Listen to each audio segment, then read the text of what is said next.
আমি আসলে অনেক পাপ করি, ঝিঙা আর ধুন্দল বা এরকম আছে, দুটোর মধ্যে পার্থক্য বুঝি না। আমার ম্যারেজ লাইফে খুবই স্যাটিসফাইড। আমি আবার খুব সুইট, আমি একটু চাইতে লজ্জা পাই, তো আমি খুব একটা সোশ্যাল মিডিয়া ফ্রিক না। আমি একটা জিনিসই পারি, কথা বলতে। হ্যালো তমা। হ্যালো, কি অবস্থা, কেমন আছেন? খুব ভালো। মাথায় একটা ক্রাউন দেখতে পাচ্ছি, যেটা আগে দেখিনি, কারণটা বলবেন? কারণটা হচ্ছে আমি ইন্ডিপেন্ডেন্ট ইন্টারন্যাশনাল বাংলাদেশ হয়ে একটি আন্তর্জাতিক সুন্দরী প্রতিযোগিতায় যাচ্ছি, সেটার জন্য। আচ্ছা, বাংলাদেশ থেকে আপনার সঙ্গে আর কে কে যাচ্ছেন? বাংলাদেশ থেকে পার্টিসিপেট হিসেবে আমি একা যাচ্ছি, আর আমার সঙ্গী হিসেবে আমার হাজবেন্ড যাচ্ছে। আমি আমার হাজবেন্ড ছাড়া কোথাও যাই না। আচ্ছা, বাংলাদেশে একমাত্র প্রতিযোগী আপনি, কেন মানে একজনই যেতে পারে বা অন্যরা কি আসলে ট্রাই করেনি? আসলে প্রতিটা বিউটি কন্টেস্টে একজনই যেতে পারে। আচ্ছা। তো এটা একটা প্রসেস আছে, কিছু কাজ করতে হয়। কাজ বলতে কিছু কম্পিটিশন, আসলে প্রি কম্পিটিশন হয়, ফটোগ্রাফ সাবমিট করতে হয়, বেশ কিছু প্রশ্নের উত্তর দিতে হয়। সেসব কিছু করার পর আসলে আমি সিলেক্ট হয়েছি, এই জন্য বাংলাদেশ থেকে আমি যাচ্ছি। ও আচ্ছা আচ্ছা, তার মানে আরো অনেকেই আবেদন করেছিল, আপনি একজন হয়েছেন। হতে পারে, হয়তো আমি জানি না, বাট বাংলাদেশ থেকে আমি জানি। ও আচ্ছা, তাহলে এটাকে আপনি লাক বলবেন নাকি? এটাকে আমি আমার চেষ্টা বলবো। আমি গত 3 বছর ধরে আসলে বেশ টাকা জমাচ্ছিলাম এবং নিজেকেও গ্রুমিং দেওয়ার চেষ্টা করছিলাম, বিভিন্ন গ্রুমারদের কাছে যাচ্ছিলাম যেন আমি কখনো কোনো একটা বিউটি কন্টেস্টে যেতে পারি। সো আমি এটাকে পুরোপুরি বলবো যে চেষ্টার পরে একটা হাফ সফলতা। পরিপূর্ণ সফলতা তখন আসবে যখন আমি ইন্টারন্যাশনাল প্ল্যাটফর্মে আমার দেশকে রিপ্রেজেন্ট করতে পারবো। কবে যাচ্ছেন, কতদিন থাকছেন, কোথায় উঠছেন এবং সেগমেন্টগুলো কি কি সেখানকার? এটা এপ্রিল মাস চলছে। এই মাসে আমার জন্মদিনও, এবং এই মাসেই আমি আসলে আমার দেশকে রিপ্রেজেন্ট করতে থাইল্যান্ডে যাচ্ছি। আমার 17 তারিখে ফ্লাইট, এবং মানে আর হাতে মাত্র 2 দিন সময় আছে আমার। আমরা ফার্স্টে যাচ্ছি, আমি কম্পিটিশনে 2 দিন বা 3 দিন আগে যাচ্ছি। ওখানে গিয়েও আমি বেশ কিছু কস্টিউম নিতে হবে। সুন্দরী প্রতিযোগিতা আসলে অনেক কস্টিউম নিয়ে যেতে হয়। আমি ইতিমধ্যে 70-এরও বেশি কস্টিউম নিয়ে আমার লাগেজ প্যাক করেছি। যেহেতু আমি আমার হাজব্যান্ড সহ যাচ্ছি, ও 30 কেজি, আমি 30 কেজি, 60 কেজি পাচ্ছি, বাট আসলে আরও অনেক কস্টিউম নিতে হয় আমাদেরকে। তো ওখানে যেও আমি বেশ কিছু জিনিসপত্র কিনবো। এরপরে আসলে আমি ওদের বুট ক্যাম্পে যাব। ওদের বুট ক্যাম্পে যাওয়ার পরে তারপর আমাদের বেশ কিছু আসলে ক্রাইটেরিয়া থাকে, সেগুলো ফিল আপ করতে হয়। সেগমেন্টের কথায় আসলে আসলে শুরুতেই এয়ারপোর্ট থেকে আমাদের সেগমেন্ট শুরু হয়। একজন কুইন এয়ারপোর্ট থেকে কিভাবে তার দেশকে রিপ্রেজেন্ট করে বিদেশের মাটিতে যাচ্ছে, সেটা একটা সেগমেন্ট হতে পারে। এরপর তাদের কাছে আসলে যেভাবে আমরা প্রথম, তারা আমাদেরকে যেভাবে দেখছে, সেটা একটা সেগমেন্ট। এরপরে মানে আমরা তো ক্রাউন পরেই যাচ্ছি, বাট আমাদের সেখানে যে আরেকটা অফিসিয়াল স্যাশ দেওয়া হবে, সেটার একটা সেগমেন্ট আছে। অনেকগুলো ডিনার্স আছে, ব্রেকফাস্ট আছে, অনেকগুলো ট্যুরস আছে, স্পন্সর মিটআপস আছে, অনেকগুলো ফ্যাশন কিউজ আছে, ন্যাশনাল কস্টিউম রাউন্ড আছে, গালা ড্রেসের একটা আলাদা রাউন্ড আছে, সুইমস্যুট রাউন্ড আছে, হাজারটা আসলে কাজ। আপনি আপনার কথায় বলছিলেন যে এই প্রতিযোগিতায় যাওয়ার জন্য 3 বছর ধরে টাকা জমাচ্ছিলেন। তো আসলে এতই কি খরচ, কত খরচ যে 3 বছর ধরে জমাতে হলো? অনেকের জন্য হয়তো এই টাকাটা কোনো টাকাই না, কিন্তু আমার জন্য আসলে এটা একটা বিগ অ্যামাউন্ট।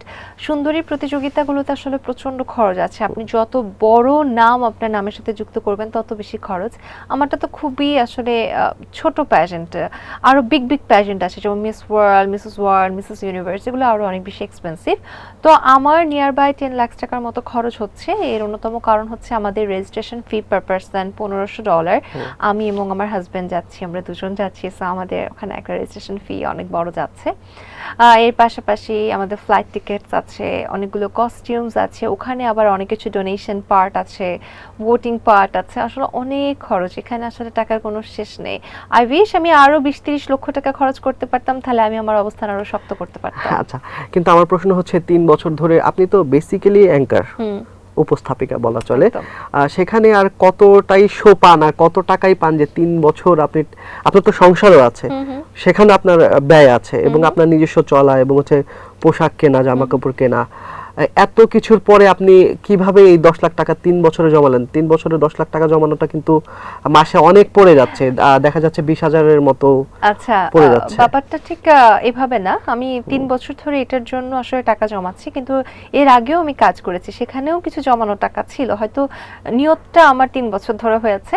আর আমি কিন্তু সপ্তাহে 7 দিন কাজ করি, মানে আমি আসলে আমার কাজে কোনো কিছু আপলোড করি না সেভাবে, বিকজ আমার কাছে, আমি খুব একটা সোশ্যাল মিডিয়া ফ্রিক না। তারপরেও আলহামদুলিল্লাহ আলহামদুলিল্লাহ আমার ফ্যান বেজ আছে, সোশ্যাল মিডিয়াতে ফলোয়ার্স আছে, সোশ্যাল মিডিয়া থেকে আমার টাকা আসে আচ্ছা। কন্টেন্ট ক্রিয়েশনের মাধ্যমে। আমি অনেকগুলো ব্র্যান্ডের প্রমোশনস করি, ইনফ্লুয়েন্সিং ক্যাম্পেইন করি, আমার সেখান থেকে টাকা আসে। আর আমার প্রচন্ড টেলিভিশন শোজ, ইউটিউবের জন্য শো হয়, এবং 7 দিনে আমি মানে এমনও দিন যায় যে আমি একসাথে 3, 4টা বা 5টা, 6টা শিডিউল দিয়ে রাখি, সেখানে আমার ভালো টাকা আসে, কর্পোরেট ইভেন্টস আছে। সো আসলে টাকাগুলো সেখান থেকে আসে। আর খরচের ক্ষেত্রে আসলে আমি নিজে ড্রেস কিনি, এটা আমার খরচ। আমি প্রচণ্ড খেতে ভালোবাসি, সেখানে একটা খরচ। মানে শপিং, খাওয়া দাওয়া, ঘুরতে যেতে ভালোবাসি, সেখানে খরচ। আর আমার কিছু ছোটোখাটো ট্রিটমেন্টস আমার আসলে নিতে হয়, কোনো অ্যাস্থেটিক ট্রিটমেন্টের কথা আমি বলছি না। আমার দেখা যাচ্ছে একটু ঠান্ডা লাগলে বা আমার একটু অ্যালার্জি ইস্যু আছে, আমার সবসময় অ্যালার্জি ইস্যুর জন্য আমার ডক্টরের কাছে যেতে হয়, এই আমার খরচ। আর বাকি যেগুলো আসলে আমার রেগুলার জীবনের খাওয়া দাওয়া, চলাফেরা, ইভেন আমার ট্রান্সপোর্টেশনের কস্ট, সেগুলো সব কিছু আমার জামাইয়ের কাছ থেকে নেই আমি, সো খরচ নেই আমার। জামাইয়ের কাছ থেকে ট্রান্সপোর্টেশনের কস্ট নিচ্ছেন, জামাই মানে রবি ভাইকে আপনি কি দিচ্ছেন আসলে? আসলে ওকে আমি ভালোবাসা দিচ্ছি এবং স্বপ্ন দিচ্ছি। আমার অনেক স্বপ্ন আছে, আমার এই স্বপ্নগুলো আসলে আমার হাজবেন্ড না থাকলে কখনোই পূরণ করা আমার সম্ভব হতো না, এত দূর আসা সম্ভব হতো না। তো আসলে কি দিচ্ছি কি নিচ্ছি এভাবে একটা ভালোবাসার সম্পর্ক কখনোই টেকে না। টেকে হচ্ছে আসলে মানসিক স্থায়িত্বটা কতটুকু বা মানসিকভাবে তারা কতটুকু নিজেদেরকে বোঝে। সো আলহামদুলিল্লাহ আমার কাছে মনে হয় আমি আমার ম্যারেজ লাইফে খুবই স্যাটিসফাইড, এবং সেখান থেকে আসলে আমার দেওয়া নেওয়ার ব্যাপারটা কখনোই আসে না। এখন পর্যন্ত স্যাটিসফাইড, কিন্তু আপনি যখন এই প্রতিযোগিতায় অংশগ্রহণ করবেন, এবং হতেও পারে আপনি প্রথম হলেন, তখন যেটা হয় অনেক সেলিব্রিটির ঘর ভেঙে যায়, আমরা জানি যখন মেয়েটা খুব বড় কিছু হয়ে যায়, তখন তার পাস্ট যে স্বামী থাকে সে মনে করে যে আমার লাইফস্টাইলের সঙ্গে সে আর এখন মার্চ করছে না, তখন সে হয়তো ভিন্ন কোনো সিদ্ধান্ত নেয়। আপনার ক্ষেত্রে এমন হবে কিনা? বাংলাদেশের একজন সেলিব্রিটি আছেন আমার খুব পছন্দের, এবং সে পছন্দটা আজ থেকে 3 বছর আগে হয়েছিল।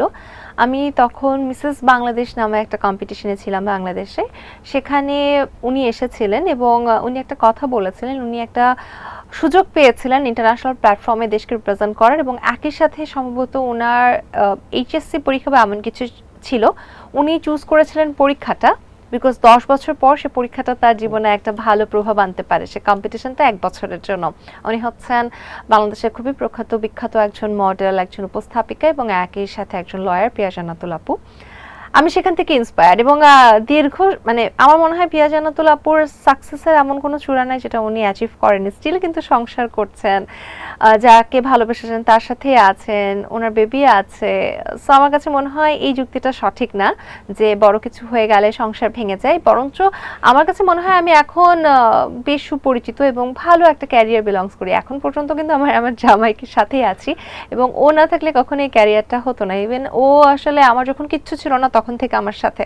সো আমার মনে হয় না যে মানে আল্লাহ যদি আমাদের প্রতি রহমত রাখে, কারোর নজর না লেগে যায়, এবং সবকিছু ঠিকঠাক থাকলে ইনশাআল্লাহ এটা ভালো থাকবে, অটুট থাকবে। আচ্ছা, আপনি বলছিলেন যে আপনি কর্পোরেট শোজ করেন এবং আপনার রেগুলার কাজ থাকে, হ্যাঁ, আমরা যদি জানতে চাই যে আপনার ক্যারিয়ারে একদিনে সর্বোচ্চ আয় কত হয়েছিল?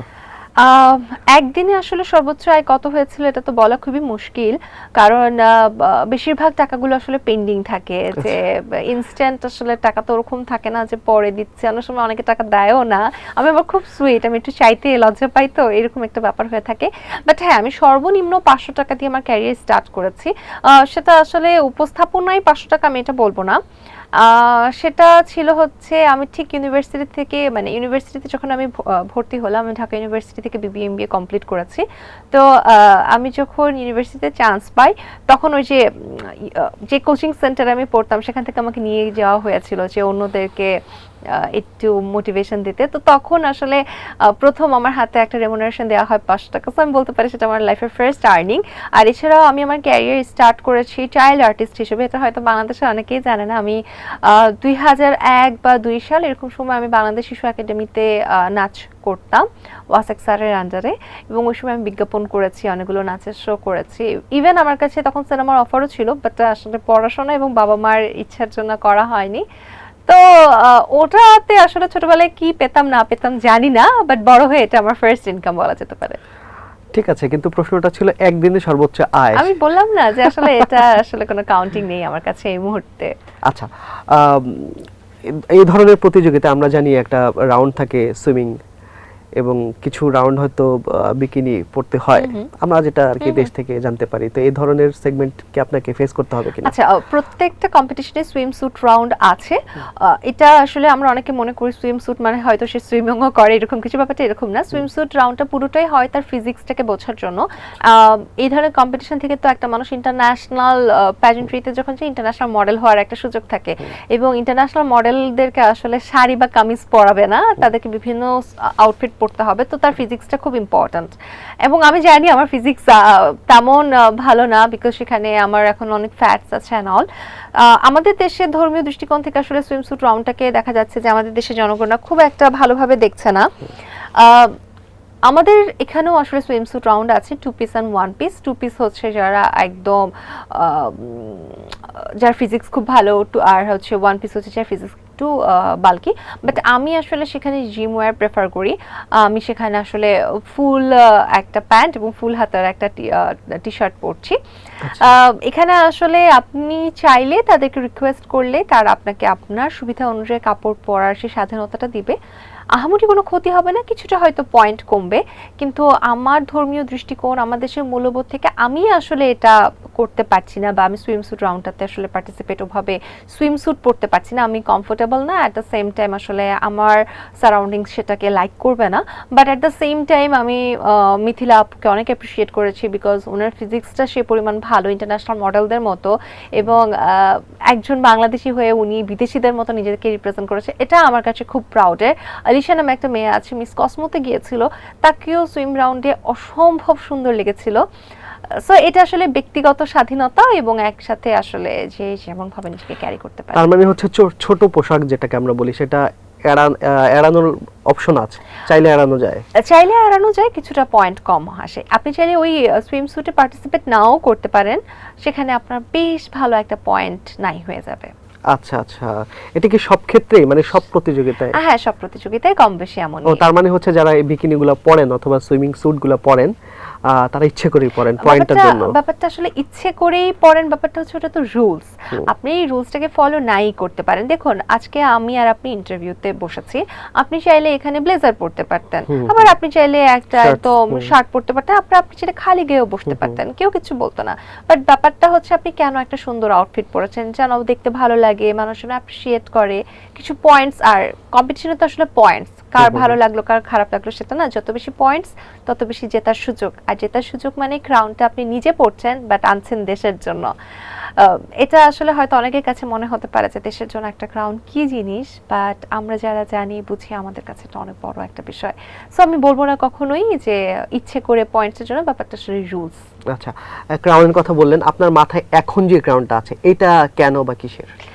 আমি যে কম্পিটিশনে যাচ্ছি ইন্ডিপেন্ডেন্ট প্যাজেন্টে, সেখানে আমি যেহেতু বাংলাদেশের queen, so that's why I have to wear this crown. ও আচ্ছা আচ্ছা, এখানে কি আছে, গোল্ড বা ডায়মন্ড বা কি আছে? এটা আসলে রূপার তৈরি, রূপার উপরে সোনার পানি, যেটাকে বলে স্বর্ণের পানি দিয়ে বানানো, এবং যে স্টোনস গুলো আপনি দেখতে পাচ্ছেন সবগুলো ময়সোনেট, এন্ড সবুজ যেগুলো দেখতে পাচ্ছেন এগুলো হচ্ছে প্লাস্টিক, এন্ড একটা বড় সবুজ দেখতে পাচ্ছেন সেটা হচ্ছে পাথর। আমি খুবই খোলা বুক, আমি বলবো না যে পুরোটাই আসলে ভাই আমি জানি না বা এরকম কিছু না।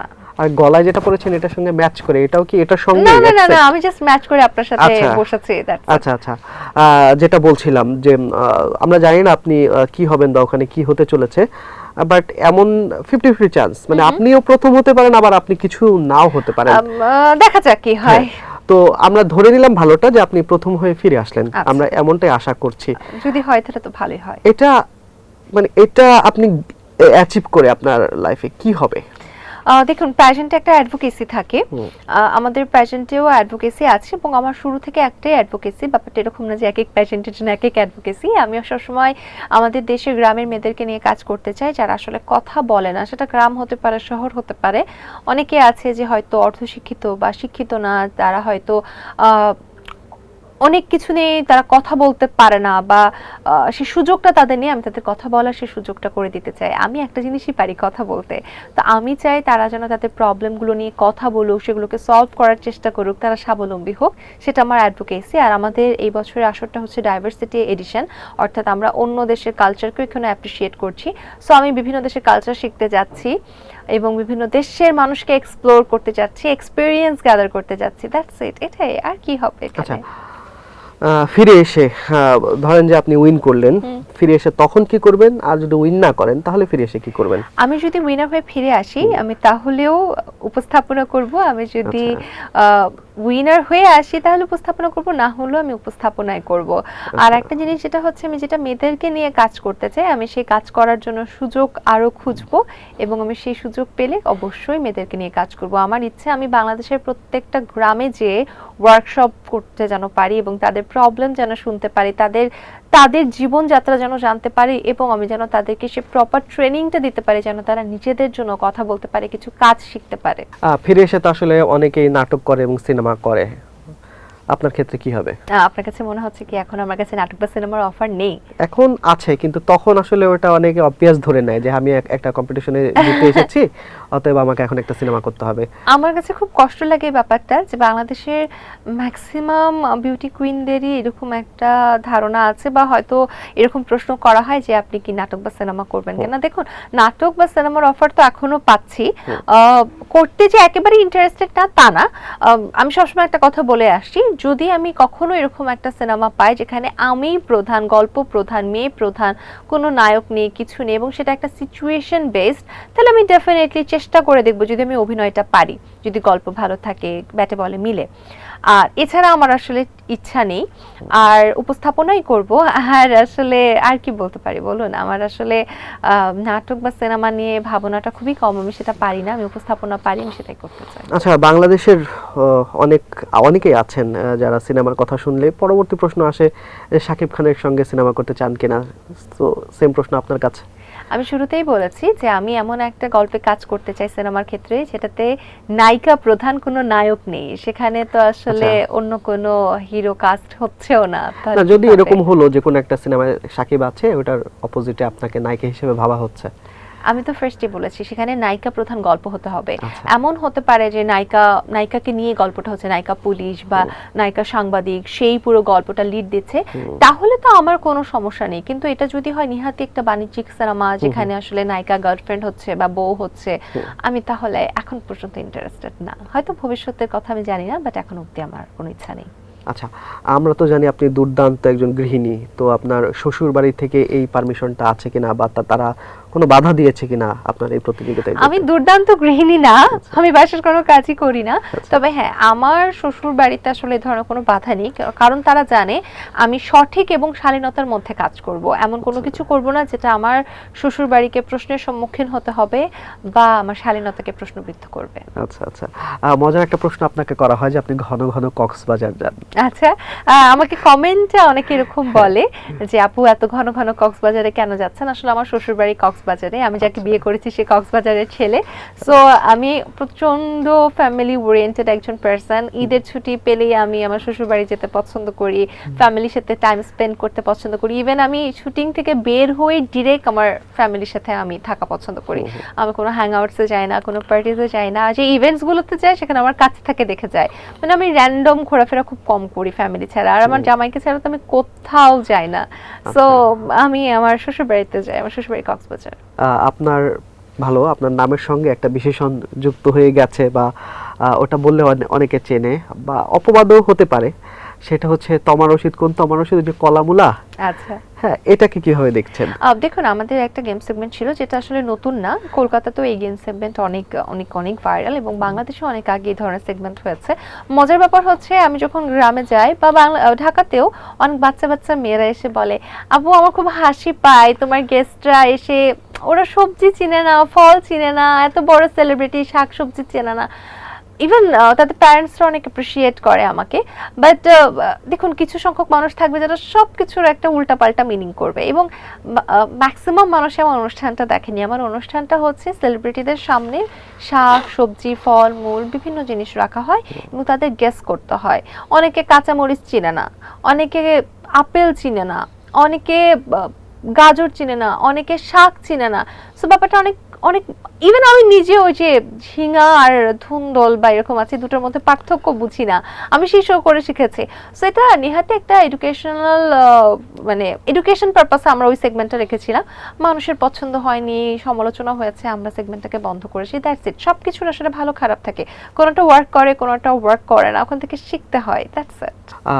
কিন্তু এইটার কারণে এমন অনেক হয়েছে যে অনেক সেলিব্রিটি আপনার সাথে বসতে চান না, বা আগেই বলে দেন যে ওগুলো হলে আমি আর যাব না, তোমার রশিদ এরকম যদি করলে আমি যাব না। সেই ক্ষেত্রে এটা আপনার ক্যারিয়ার বা আপনার ইনকামে বা আপনার পথ চলায় কোনো প্রবলেম হলো কিনা বা নেগেটিভ কিছু হলো কিনা? দেখুন অনেক সেলিব্রিটিস আছে যারা আমার সাথে কাজ করতে চায়, আমার সাথে তাদের খুব ভালো সখ্যতা আছে।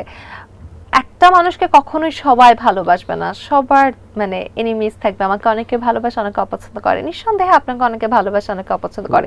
দর্শক যারা দেখছে তাদেরকে অনেকে ভালোবাসে, অনেকে অপছন্দ করে। সো কেউ আমাকে অপছন্দ করতেই পারে, আই রেসপেক্ট। কেউ আবার যারা আমাকে অনেক ভালোবাসে তারা কিন্তু অনেক ভালোবাসে। এমন অনেক আর্টিস্ট আছে আমি যদি ফোন দিয়ে বলি আপু প্লিজ কালকে আমার সাথে আসো না, তারা আসবে। হয়তো অনেকে হয়তো বলে আপনাদেরকে যে আমার সাথে বসতে চায় না, এটা নেহাতি তাদের আসলে ভুল ধারণা। কারণ যারা আমার সাথে একবার মিশেছে কথা বলেছে তারা সবাই জানে আমি কেমন, এবং আমি আমি শিওর আপনি আমাকে আমাকে যারা একবার সামনাসামনি দেখেছে আপনি তাদেরকে জিজ্ঞেস করলে তারা উত্তরটা দিয়ে দিবে যে আসলে আমি কেমন। আচ্ছা, উইন করে ফেরার পরে আপনি তো উপস্থাপনা চালিয়ে যাবেন আপনি বলেছেন, তখন আপনার সম্মানকে আরো বাড়িয়ে দিতে হবে যারা আমরা আপনাকে হায়ার করি? এটার সাথে আসলে উপস্থাপনার কোনো সম্পর্ক নেই। উপস্থাপনা যদি আমি ভালো কিছু করতে পারি, আরো ভালো কিছু করতে পারি, তখন ডেফিনেটলি তো সম্মাননাটা আমার এমনি বেড়ে যাবে। তবে এটার সাথে আমি কখনোই বলবো না যে দেখো আমি তো একটা বিদেশি প্ল্যাটফর্ম থেকে এসেছি, আমাকে তো এখন এটা না করলে হবে না। ব্যাপারটা সে নেহাতি ওই প্রতিষ্ঠানগুলোর উপর যে তারা আমাকে কিভাবে মূল্যায়ন করছে। এখন তারা যদি সঠিকভাবে একটা মানুষকে মূল্যায়ন করতে না পারে এটা তাদের ফল্ট। বাট আমার ক্ষেত্রে আমি আসলে কাজটাই করতে চাই, সেখানে সম্মানিটা আমি কখনোই দেখি না, আমি দেখি কাজটা, যে এই কাজটা কতটা আমার ক্যারিয়ারে প্লাস পয়েন্ট হিসেবে যুক্ত হচ্ছে বা আমি কতটা এই কাজটাকে ভালোভাবে রিপ্রেজেন্ট করতে পারছি। আমার কাছে সবসময় কাজটা মেইন, সেটা নাটক হোক, সিনেমা হোক, উপস্থাপনা হোক। আপনি কম্পিটিশনের জন্য ন্যাশনাল একটা ড্রেস বানাচ্ছেন বলে আমরা জানি, শুধু ওই ড্রেসটা বানানোর পেছনে আপনার কত খরচ হচ্ছে? ন্যাশনাল কস্টিউমের পুরো আউটফিটটা বানাতে কত খরচ হচ্ছে সেটা আমি এখন পর্যন্ত জানি না, বিকজ সেটা এখনো প্রসেসিং এ। বাট আমি একটা জাস্ট খরচ বলতে পারি, আমার ন্যাশনাল কস্টিউমটা যখন আপলোড হবে অডিয়েন্সরা ডেফিনেটলি দেখবেন, একটা স্টিং আছে উপরে, হেডপিস বলি আমরা, যে পেছন থেকে মাথার উপরে একটা বড় হেড পিস যাবে, জাস্ট ওই হেড পিসটা বানাতে আমার 50,000 টাকা খরচ হচ্ছে। আচ্ছা আচ্ছা, জাস্ট 50,000 টাকা একটু বেশি খরচ হচ্ছে, বাট ওই ধরুন 50,000 টাকা জাস্ট ম্যাটেরিয়ালস খরচ হচ্ছে।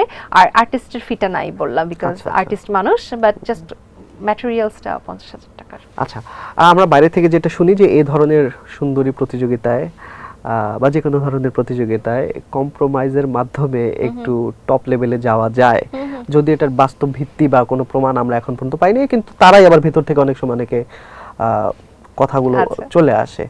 সো আপনার কি মনে হয় আপনি যেটা যাচ্ছেন সেটা কি কম্প্রোমাইজ করে টপ 1-2 তে যেতে হবে নাকি কাজের মাধ্যমে যাওয়া যাবে? আমার মনে হয় এখন দর্শকদেরকে একটু ভিউজ কেন্দ্রিক দর্শক, আমাদের তো একটু ভিউজ দেয়, ডেফিনেটলি কম্প্রোমাইজ করতে হয়। আপনার স্লিপের কম্প্রোমাইজ হবে, আপনাকে দীর্ঘ সময় না ঘুমিয়ে থাকতে হবে, প্র্যাকটিস করতে হবে, ওখানে এতগুলো সেগমেন্টস, আপনার ঘুমাতে ঘুমাতে রাত 1-2 বাজবে, আবার 4টা থেকে উঠে মেকআপ করতে হবে। সো ঘুমের একটা বড় কম্প্রোমাইজ, অনেক টাকা ইনভেস্ট করতে হবে। ইভেন আমার কাছে, আমি বললাম আমার কাছে আরো লক্ষ লক্ষ টাকা থাকলে আমি আরো ইনভেস্ট করতাম।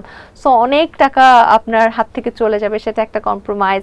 আপনি অনেক পছন্দের খাবার খেতে পারবেন না বিকজ আপনার ওয়েট মেনটেন করতে হবে, সেটা একটা কম্প্রোমাইজ। আপনাকে দীর্ঘ সময় হিল পরে দাঁড়িয়ে থাকতে হবে, আপনার শরীরের উপর প্রচন্ড টর্চার হবে, সেটা একটা কম্প্রোমাইজ। আর কত কম্প্রোমাইজের কথা বলবো বলুন, অনেক কম্প্রোমাইজ। খুব কৌশলে উত্তর দিলেন। আচ্ছা, এবার আসি, আপনি তো 17 তারিখে চলে যাচ্ছেন বাই এয়ার, তো এটা আপনার জীবনে কততম প্লেনে চড়া?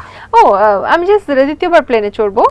প্রথমবার আমি থাইল্যান্ডে গিয়েছিলাম কয়েকদিন আগে। তখন আমি জাস্ট এমনি ঘুরতে গিয়েছিলাম। সো আমি বাংলাদেশ থেকে থাইল্যান্ড গিয়েছি একটা ইয়ারে, ওখান থেকে আমি আরেকটা ইয়ারে ফুকেট গিয়েছিলাম।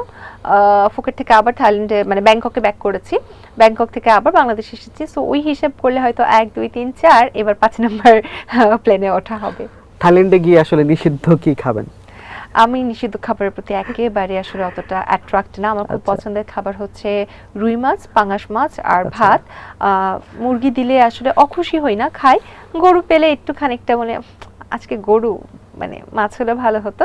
আমি খাসি খাই না, আমার চিংড়িও আহামরি খুব একটা পছন্দ না, মাছ আর ভাতটা পছন্দ।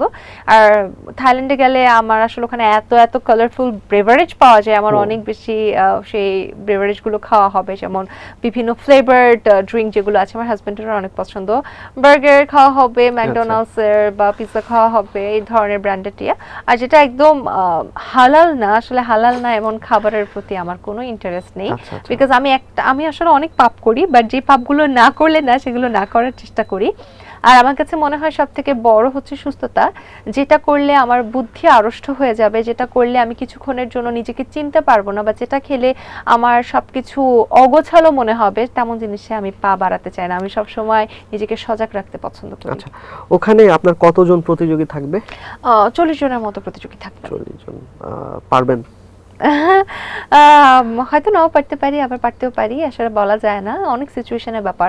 অনেক ভালো প্রিপারেশন নিয়েও অনেক সময় না অনেক কাজ হয়ে ওঠে না, বিকজ বেশি প্রিপারেশন নিলে অনেক সময় দেখবেন যে পরীক্ষার আগের রাতে বেশি পড়াশোনা করে ফেলেছেন, পরীক্ষার হলে হয়তো অসুস্থ হয়ে গিয়েছেন, বলা যায় না, দেখা যাক। আমি ভীষণ নার্ভাস, আমি এরকম নার্ভাস এর আগে একবার হয়েছিলাম যখন আমি একটা কেস কম্পিটিশন করেছিলাম আমার ভার্সিটি, একটা বড় কেস কম্পিটিশন, আমি টপ 10-এ ছিলাম, একটা ব্যাংকের কম্পিটিশন। তখন আমি নার্ভাস হয়েছিলাম এবং যার জন্য আমি উইনার হতে পারিনি, ইভেন আমি ফার্স্ট সেকেন্ড থার্ডও থাকতে পারিনি। তো আমার ওই কেস কম্পিটিশনের আইডিয়াটা খুবই বেটার ছিল, সবাই অনেক প্রশংসা করছিল। সো আমি এইবারও আবার নার্ভাস হয়েছি, সো আই ডোন্ট নো আমি কি করব। যেটাই হোক, আমরা চাইবো আপনি উইন করুন, মুকুট নিয়ে বাংলাদেশে ফিরে আসুন, এটাই প্রত্যাশা করি। অসংখ্য ধন্যবাদ, চেষ্টা করব নিঃসন্দেহে। অনেক বেশি চাপ, বাংলাদেশ নিয়ে যাচ্ছি, শুধু তমা যাচ্ছে না, পুরো বাংলাদেশটা আমার সাথে যাচ্ছে, এটার চাপ অনেক বেশি। হয়তো আমি এখন বলছি, আপনি হয়তো জাস্ট বুঝছেন, ফিল করতে পারছেন না। যেদিন এই বাংলাদেশের চাপ নিয়ে আপনি কোথাও যাবেন সেদিন বুঝবেন, এটা ভীষণ চাপের। থ্যাংক ইউ আমাদের এখানে আসার জন্য। Thank you.